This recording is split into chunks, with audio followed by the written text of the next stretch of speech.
భర్త కాళ్ళు ఒళ్ళో పెట్టుకుని కాళ్ళు తుడిచి ఆ సాక్స్ వేసి మళ్ళా సాక్స్ తుడిచి బూట్లు వేసి అంటుంది, భక్తి సింగ్ వస్తాడండి, మీరు రండి త్వరగా అని అంటుంటే, నాకు కుదరదు, నేను రాను, ఈరోజు స్పెషల్ మీటింగ్ ఉంది, బ్యాంకు మేనేజర్స్తో మీటింగ్ ఉందంటే అంటుంది, నా ప్రభువు మిమ్మల్ని తీసుకొస్తాడు, తప్పగా మీరు వస్తారు.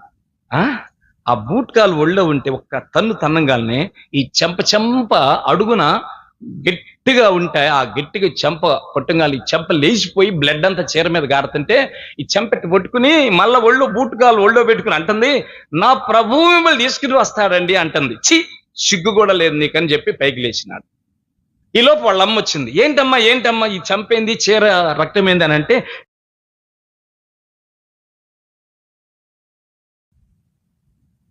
ప్రియమైన బిడ్డ ప్రస్తుతం సజీవంగానే ఉన్నారు, ధర్మప్రకాష్ పండిత్. ఆయన హిందీ సినిమా యాక్టర్, బ్రాహ్మణుడు. ఆయనకి ఒకరోజు కల వచ్చిందంట. తెల్లటి చీర కట్టుకున్న అమ్మాయి, తెల్లటి జాకెట్ తొడుక్కున్న అమ్మాయి కల్లోకి వచ్చింది. మరలా కల్లోకి వస్తుంది. హిందీ సినిమా యాక్టర్ ధర్మప్రకాష్ పండిత్ ఆయన పేరు.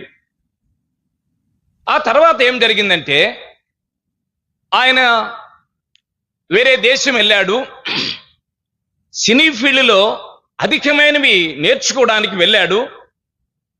ఆయన రాజస్థాన్కి ముఖ్యమంత్రిగా కూడా పనిచేశాడు, కాంగ్రెస్ పార్టీలో పనిచేశాడు. ఇందిరమ్మ గారికి బహు సన్నిహితమైన బిడ్డ, బాగా గుర్తుపెట్టుకోండి. పేరేం పేరు? ధర్మప్రకాష్ పండిత్. అయితే వాళ్ళ అమ్మగారికి, ఆయన సింగపూర్ వెళ్ళాడు, వాళ్ళ అమ్మగారికి అనారోగ్యం వచ్చి హాస్పిటల్ అడ్మిట్ అయ్యాడు. వాళ్ళ అమ్మను చూద్దామని హాస్పిటల్కి వచ్చాడు. హాస్పిటల్లోకి వచ్చి తల్లిని చూసుకున్నాడు. తిరిగి వెళ్ళిపోయేటప్పుడు ఏ సిస్టర్ అయితే 2-3 సార్లు కల్లోకి వచ్చిందో హాస్పిటల్లో కనపడింది. ఆ సిస్టర్ని పలకరిద్దామని ముందుకెళ్ళాడు. వెళ్ళి, sister what is your name అన్నాడు. హూ ఆర్ యు అన్నదామా, నువ్వెవరవి నా పేరు చెప్పడానికి? నో, పేరు చెప్పలేదు. తను చెప్పాడు, నా పేరు ధర్మప్రకాష్ పండిత్ అంటారు. వెళ్ళిపోయింది. నెక్స్ట్ డే మళ్ళా వాళ్ళ అమ్మను చూడటానికి, వాళ్ళ అమ్మ అడ్మిట్ అయి ఉంది, ఇన్ పేషెంట్. మళ్ళా హాస్పిటల్కి వెళ్తే ఆ సిస్టర్ మళ్ళా వచ్చింది. రెండో రోజు అన్నాడు, సిస్టర్ మీరు ఇక్కడ ఏమైనా జాబ్ చేస్తున్నారా అని అడిగాడు. నో, నేనేం జాబ్ చేయడం లేదు అని అన్నది. అయితే ఒక క్షణం మీతో మాట్లాడాలి, వెయిట్ చేయండి. నిన్న మాట్లాడలేదు, ఈరోజు మాట్లాడాలి నాకు అనిపిస్తుంది, మీరు మాట్లాడండి, నేను నిన్ను పెళ్లి చేసుకుంటాను అన్నాడు డైరెక్ట్గా. ఆ మాట అనంగానే ఆ మాటకి ఆమె క్షణము కూడా మాట్లాడకుండా వెళ్ళిపోయింది. ఎవరో తెలియదు. ఆ సిస్టర్ గారిది రాజమండ్రి దగ్గరలో సరౌండింగ్స్లో, సిటీనో పక్కనో తెలియదు. వాళ్ళ నాన్నగారు క్రైస్తవులు, భక్త సింగ్ గారి సహవాసానికి వచ్చే కుటుంబం అని ఖచ్చితంగా తెలిసినది. అక్కడ ఇంటికి వెళ్ళిన తర్వాత ఎట్లా తెలుసుకున్నాడు, అడ్రస్ తెలుసుకుని పలుమార్లు వాళ్ళ నాన్నగారి దగ్గరికి వెళ్ళాడు. అయ్యగారు, నేను ఫలానా నాకు ఇలాగా 2 సార్లు కలలో కనపడింది. అప్పుడు ఎవరో నాకు తెలియదు. నేను మా అమ్మకి బాలేదని హాస్పిటల్లోకి వస్తే ఇట్లా సిస్టర్ గారు కనపడ్డారు. మీ కుమార్తెని నేను తెలుసుకోగలిగినాను. మీ అడ్రస్ తెలుసుకోవడానికి నేను చాలా కాలం పట్టింది. నేను పెళ్లి చేసుకుంటాను. అప్పుడు ఆయన అన్నాడు, నీ కోరికను నేను తృణీకరిస్తున్నాను. మీరు బ్రాహ్మణులు, మేము క్రైస్తవులం, మీకు మాకు ఎన్నడూ పొత్తు కుదరదు. దయచేసి మా ఇంటి గడపకు నువ్వు రావద్దు అని చెప్పాడు. కానీ పలుమార్లు ఇంటి గడప తొక్కాడు, పలుమార్లు ఆయన రిజెక్ట్ చేసినాడు, వెళ్ళిపోయినాడు. ప్రియబిడ్డలారా, ఆ తర్వాత ఈమె అజ్మీర్ అనే ఆ నార్త్ ఏరియాలోకి, ఆ ప్రాంతానికి వెళ్ళింది. తను ఉండే ఆ ఇంటికే వెళ్ళింది. బయట నిలబడింది. ఎవరో మీ కొరకు వచ్చారని పనివాళ్ళు చెప్పారు. పెద్ద ప్రాంగణం, మహారాజు కోట లాంటి ఇల్లు అది. 4000 మంది బ్రాహ్మణులుంటే ఆ బ్రాహ్మణ సమాజానికి వీళ్ళ హెడ్, వీళ్ళ ఇల్లు, వీళ్ళ తరపునే 4000 మంది బ్రాహ్మణుల కుటుంబాలు ఉంటాయి. అలాంటి కుటుంబం దగ్గరికి వెళ్ళారు. వెళ్ళి నిలబడింది బయట. పనివాళ్ళు ఎంతో హంగామా, ఆనందం, సంతోషం, పని వాళ్ళే ఎంతో సంతోషపడుతుండే ఇల్లు అది.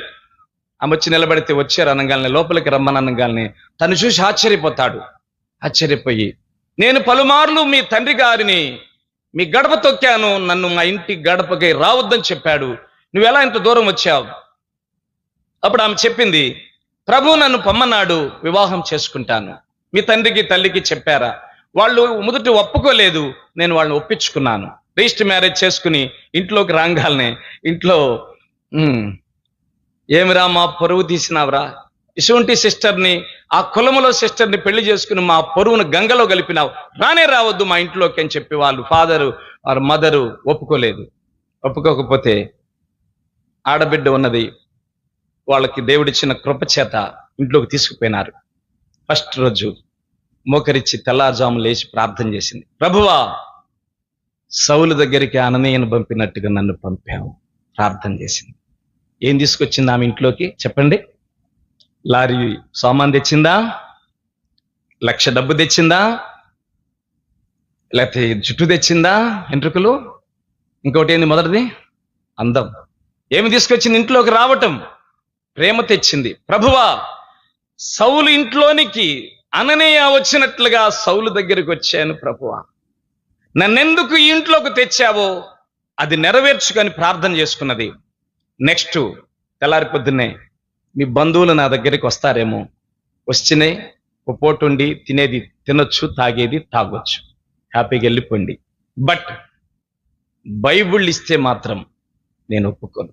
దగ్గరగా ఏ మాట వద్దు అని ఆయన చెప్పాడో, బంధువులు వచ్చేటప్పుడల్లా వాళ్ళు ఏం తీసుకురారు, అందరు క్రైస్తవులు వాళ్ళ బంధువులందరూ, వాళ్ళు వచ్చేటప్పుడు ఒక బైబిల్ తీసుకుని వస్తారు, ఆ బైబిలే ఆయన గిఫ్ట్గా ఇస్తారు.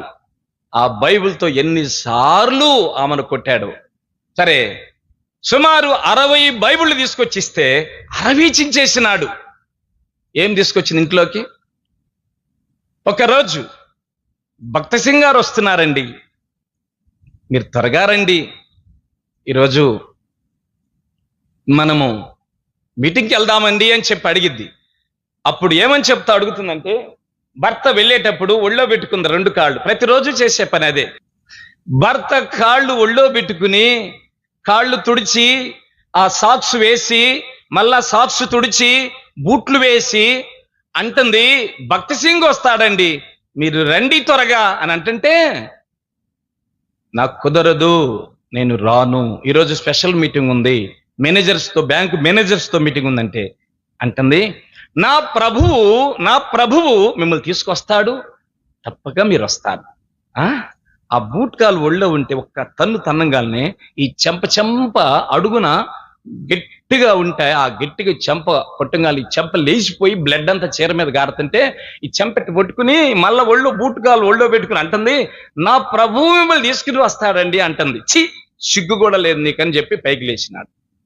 ఈలోపు వాళ్ళ అమ్మ వచ్చింది, ఏంటమ్మా ఈ చంపేంది, చీర రక్తమైంది అని అంటే, బ్రీఫ్ కేస్ చేతిలో పట్టుకుని మీరు పదండి, మీరు కారులోకి పదండి అంటుంది. ఎవరు? మీరు కారులోకి పదండి అని అంటుంది. కారులోకి వెళ్ళిన తర్వాత కూర్చోబెట్టి త్వరగా రండి అంటుంది. పంపించిన తర్వాత అత్తమ్మతో అంటుంది, ఏందమ్మా అంటే, తలుపుకు పొడుచుకుంది అత్తమ్మ అంది. తలుపుకు పొడుచుకుందా? నేర్చుకో కాపురం చేయటం. యవనులారా నేర్చుకోండి, కాపురాలు నిలబెట్టుకునే ఆత్మీయత నేర్చుకోండి. భర్తలారా మీ బిడ్డలకు ఓర్పు నేర్పండి.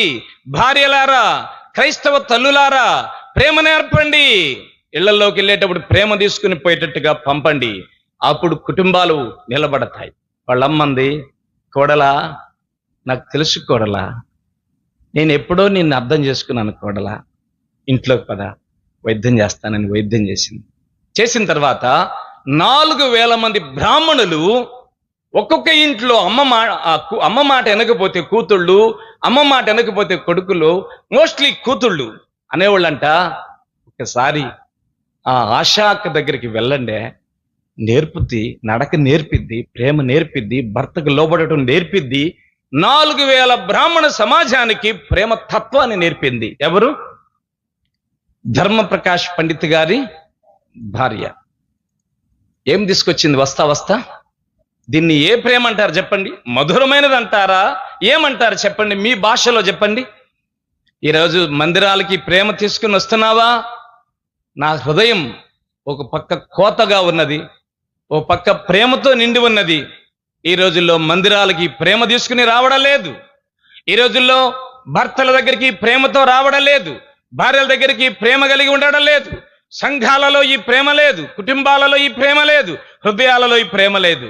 మధురమైన ప్రేమ, యేసు ప్రభు వారి ప్రేమ ఎన్ని పాటల ప్రపంచంలో రాయబడుతున్నాయో. ఏం ఓర్చుకోలేవా భర్తని? ఎట్లా ఉండగలుగుతున్నావు భర్త లేకుండా? ఓర్చుకోలేవా భార్యను? ఎట్లా ఉండగలుగుతున్నావు భార్య లేకుండా? ఓర్చుకోలేవా బిడ్డలని? వాళ్ళని తోలివేసి కర్కశమైన ఒక తల్లిగా తండ్రిగా ఎట్లా బతకగలుగుతున్నావు? దేవుడు అలా తోలివేస్తే భూమి మీద ఒక నరుడు ఒక పూట కూడా బతకలేడు. బతకగలడా? బతకలేడు. రెండవ దానికి వెళదాం. దేవుని ప్రేమ మధురమైనది. ఎంతో మంది అలాంటి కోడళ్ళు ప్రపంచ సమాజాలు ఉన్నారు. వచ్చిన తర్వాత వెళ్దాం అంటున్నాడు. ఎక్కడికి? అదే బక్సింగ్ గారి మీటింగ్ కలకత్తాలో, వెళ్ళిపోదాం. సరే అండి, బయలుదేరారు. కారులో స్పీడ్గా పోతున్నారు.